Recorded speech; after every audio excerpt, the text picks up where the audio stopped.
नमस्कार, आप सभी का स्वागत है। आज हम लेकर आए हैं पवित्र मंगलवार प्रदोष व्रत कथा।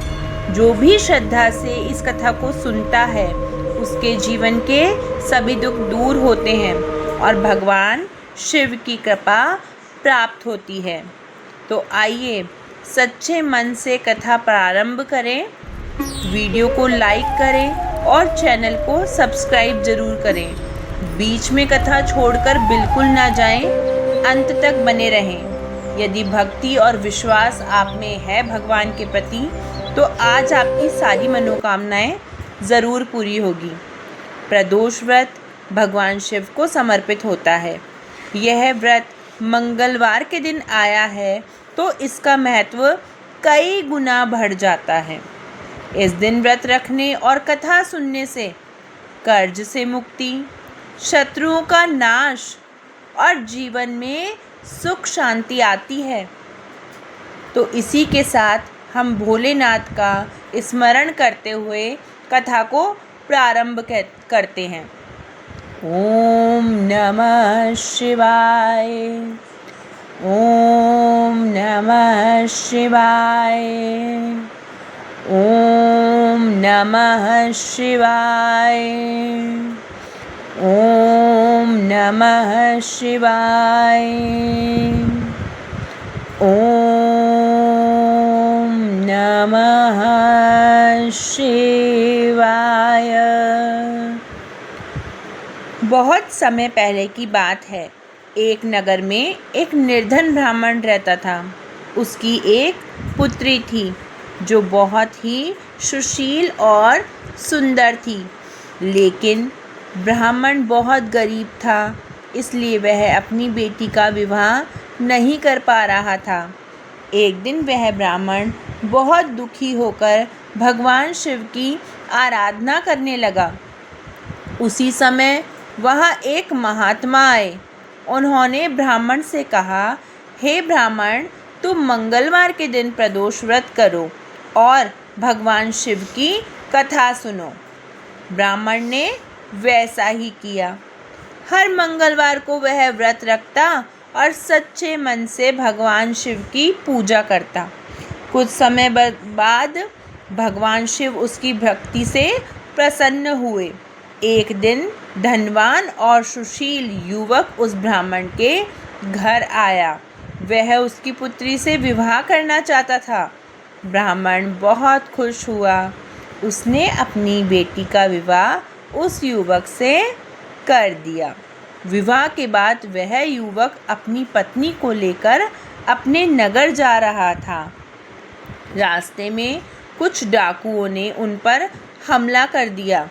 उन्होंने युवक को मारने की कोशिश की। तभी भगवान शिव स्वयं वहां प्रकट हुए।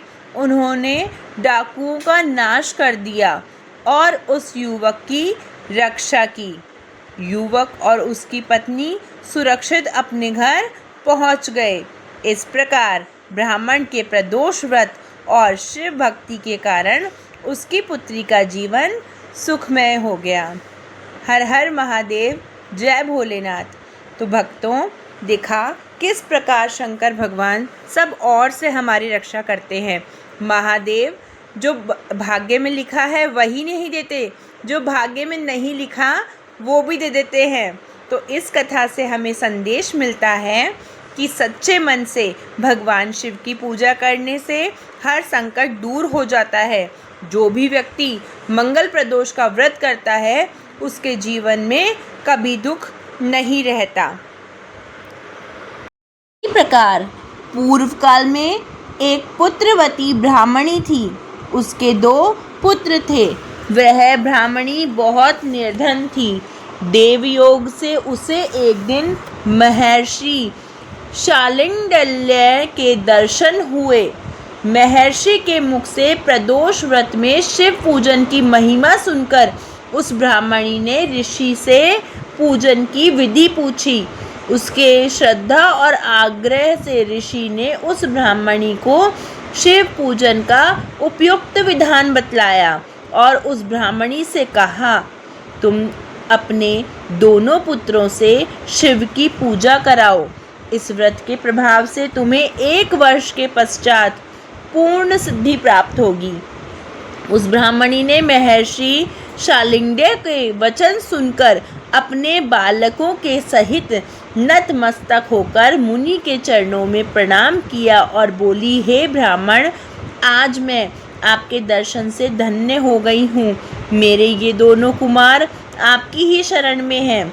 यह शुचिव्रत मेरा पुत्र है और यह राजसुत मेरा धर्मपुत्र है।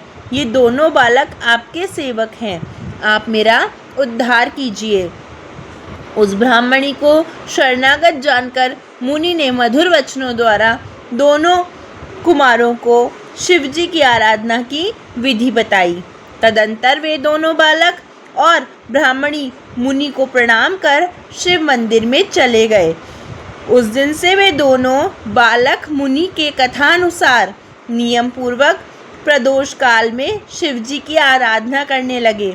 पूजा करते हुए उन दोनों को 4 महीने बीत गए। एक दिन राजसुत की अनुपस्थिति में शुचिव्रत ने स्नान करके नदी के किनारे चला गया और जल क्रीड़ा करने लगा। संयोग से उसी समय उसे नदी की तलहटी पर एक चमकता हुआ धन का बहुत बड़ा कलश दिखाई पड़ा। उस धन पूरित कलश को देखकर शुचिव्रत ने बहुत ही प्रसन्नता दिखाई। उस कलश को सिर पर रखकर ले आया। कलश को भूमि पर रखकर वह अपनी माता से बोला, हे माता, शिवजी की महिमा तो देखो। भगवान ने इस घड़े के रूप में हमें संपत्ति दी है। उसकी माता घड़े को देखकर आश्चर्य करने लगी और राजसुत को बुलाकर कहा, बेटा मेरी बात सुनो, तुम दोनों इस धन को आपस में आधा आधा बांट लो। माता की बात सुनकर शुचिव्रत अत्यंत प्रसन्न हुआ, परंतु राजसुत ने अपनी असहमति प्रकट करते हुए कहा, हे माँ, यह धन तेरे पुत्र के पुण्य से प्राप्त हुआ है। मैं इसमें किसी प्रकार का हिस्सा लेना नहीं चाहता, क्योंकि अपने किए हुए कर्म का फल मनुष्य स्वयं ही भोगता है। इस प्रकार शिव पूजन करते हुए एक ही घर में उन्हें 1 वर्ष व्यतीत हो गया। एक दिन राजकुमार ब्राह्मण के पुत्र के साथ बसंत ऋतु में वन विहार करने के लिए गया। वे दोनों जब साथ साथ वन में बहुत दूर निकल गए तो उन्हें वहाँ पर सैकड़ों गंधर्व कन्याएं खेलती हुई दिखाई पड़ी। ब्राह्मण कुमार ने उन गंधर्व कन्याओं को क्रीड़ारत देखकर राजकुमार से पूछा, यहाँ पर कन्याएं विहार कर रही है, इसलिए हम दोनों को अब और आगे नहीं जाना चाहिए, क्योंकि ये गंधर्व कन्याएं शीघ्र ही मनुष्य के मन को मोहित कर लेती हैं। इसलिए मैं तो इन कन्याओं से दूर ही रहूँगा। परंतु राजकुमार उसकी बात को अनसुनी कर कन्याओं के विहार स्थल में निर्भीक भाव से अकेला ही चला गया। उन सभी गंधर्व कन्याओं में प्रधान सुंदरी उस राजकुमार को देखकर मन में विचार करने लगी कि कामदेव के समान सुंदर रूप वाला यह राजकुमार कौन है। उस राजकुमार के साथ बातचीत करने के उद्देश्य से उस सुंदरी ने अपनी सखियों से कहा, सखियों, तुम लोग निकट के वन में जाकर अशोक, चंपक, मौल, सिरी आदि ताजे फूल तोड़ लाओ। तब तक मैं तुम्हारी प्रतीक्षा में यहीं रुकी रहूँगी। उस गंधर्व कुमारी की बात सुनते ही सब सखियाँ वहाँ से चली गई। सखियों के जाने के बाद वह गंधर्व कन्या उस राजकुमार को स्थिर दृष्टि से देखने लगी। उन दोनों में परस्पर प्रेम का संचार होने लगा। गंधर्व कन्या ने राजकुमार को बैठने के लिए आसन दिया। प्रेमालाप के कारण राजकुमार के सहवास के लिए वह सुंदरी व्याकुल हो उठी और राजकुमार से प्रश्न करने लगी, हे कमल के समान नेत्रों वाले, आप किस देश के रहने वाले हैं? आपका यहाँ आना क्यों हुआ? गंधर्व कन्या की बात सुनकर राजकुमार ने उत्तर दिया, मैं विदर्भ राज का पुत्र हूँ। मेरे माता पिता स्वर्गवासी हो चुके हैं। शत्रुओं ने मुझसे मेरा राज्य हरण कर लिया है। राजकुमार ने अपना परिचय देकर उस गंधर्व कन्या से पूछा, आप कौन हैं और किसकी पुत्री हैं और इस वन में किस उद्देश्य से आई हैं? आप मुझसे क्या कहना चाहती हैं? राजकुमार की बात सुनकर गंधर्व कन्या ने कहा, मैं विद्रुक नामक गंधर्व की पुत्री अंशुमति हूँ। मैं आपको देखकर आपसे बातचीत करने के लिए यहाँ पर सखियों का साथ छोड़कर रह गई हूँ। मैं गान विद्या में निपुण हूँ। मेरे गाने पर सभी देवांगनाएं रीझ जाती हैं। मैं चाहती हूँ आपका और मेरा प्रेम सर्वदा बना रहे। इतनी बात कहकर उस गंधर्व कन्या ने अपने गले का बहुमूल्य मुक्ताहार राजकुमार के गले में डाल दिया। वह हार उन दोनों के प्रेम का प्रतीक बन गया। इसके पश्चात राजकुमार ने उस कन्या से कहा, हे सुंदरी, तुमने जो कुछ कहा वह सत्य है, लेकिन आप राजविहीन राजकुमार के पास कैसे रह सकेंगी? आप अपने पिता की अनुमति लिए बिना मेरे साथ कैसे चल सकेंगी? राजकुमार की बात पर कन्या मुस्कुराकर कहने लगी, जो कुछ भी हो मैं अपनी इच्छा से आपका वरण करूंगी। अब आप परसों प्रातःकाल यहाँ पर आइएगा। मेरी बात कभी झूठ नहीं हो सकती। गंधर्व कन्या ने ऐसा कहकर पुनः अपनी सखियों के साथ चली गई। इधर वह राजकुमार भी शुचिव्रत के पास पहुंचा और उसने अपना सारा वृतांत कह सुनाया। इसके बाद वे दोनों घर को लौट गए। घर पहुंचकर उन दोनों ने ब्राह्मणी से सब हाल कहा, जिसे सुनकर वह ब्राह्मणी भी हर्षित हो गई। गंधर्व कन्या द्वारा निश्चित दिन को वह राजकुमार शुचिव्रत के साथ उसी वन में पहुंचा। वहां पहुंचकर उन लोगों ने देखा, गंधर्व राज ने उन दोनों राजकुमारों को अभिनंदन करके उन्हें सुंदर आसन पर बिठा दिया और अपने पास बुलाकर कहा, मैं परसों कैलाशपुरी को गया था। वहाँ पर भगवान शंकर पार्वती सहित विराजमान थे। उन्होंने मुझे अपने पास बुलाकर कहा, पृथ्वी पर राजच्युत होकर धर्मगुप्त नामक राजकुमार घूम रहा है। शत्रुओं ने उसके वंश को नष्ट भ्रष्ट कर दिया। वह कुमार सदा ही भक्तिपूर्वक मेरी सेवा किया करता है, इसलिए तुम उसकी सहायता करो, जिससे वह अपने शत्रुओं पर विजय प्राप्त कर सके। इसलिए मैं भगवान शिवजी की आज्ञा से अपनी पुत्री अंशुमति आपको सौंपता हूँ। मैं शत्रुओं के हाथ में गए आपके राज्य को वापस दिला दूंगा। आप इस कन्या के साथ 10,000 वर्षों तक सुख भोग कर शिवलोक को चले जाएंगे।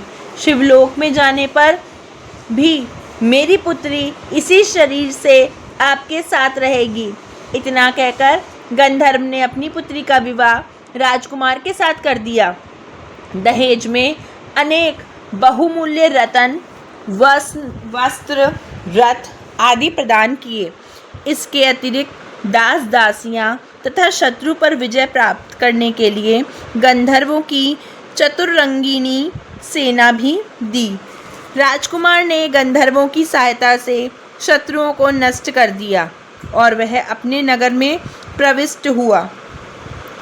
मंत्रियों ने राजकुमार को सिंहासन पर बिठाकर उसका राज्याभिषेक किया। अब वह राजकुमार राजसुख भोगने लगा। जिस दरिद्र ब्राह्मणी ने उसका लालन पालन किया था, उसे ही राजमाता के पद पर आसीन किया। वह शुचिव्रत ही उसका छोटा भाई बन गया। इस प्रकार प्रदोष व्रत में शिव पूजन के प्रभाव से वह राजकुमार दुर्लभ पद को प्राप्त हुआ। जो मनुष्य प्रदोष काल में अथवा नित्य ही इस कथा को श्रवण करता है, वह निश्चित ही सभी कष्टों से मुक्त हो जाता है और अंत में परम पद की अधिकारी बनता है। इस प्रकार प्रदोष व्रत कथा समाप्त हुई। आप सभी ने इस कथा को सुनकर अपने पुण्यों में बढ़ोतरी कर ली है। और आप सभी के पाप अपने आप नष्ट हो जाएंगे। यदि आपने इस चैनल को लाइक किया है, सब्सक्राइब किया है, तो इस चैनल पर नए नए वीडियो आपको मिलते रहेंगे।